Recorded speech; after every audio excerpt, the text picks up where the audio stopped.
Okay, we've got the hydraulics on, as you can hear. So we're looking at the screen. We've clamped in a part. We've got the right and left clamps are illuminated. And we're sitting there, basically, I'm going to turn on the weld.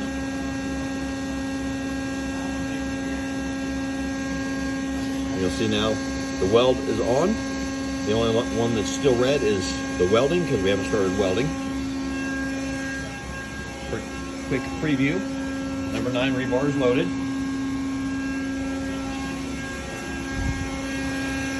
So we'll depress the green button.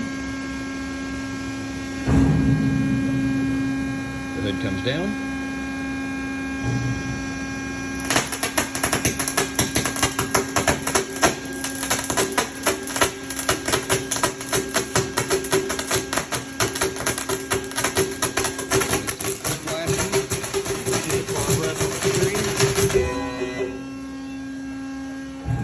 We go through the weld process. We're in the cool down phase.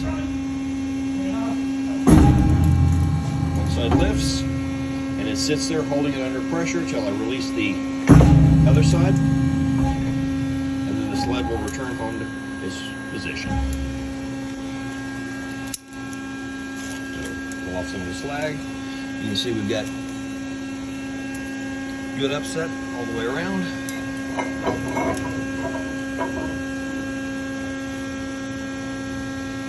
So we'll go ahead and post this video. If you have any questions or concerns, please give us a call.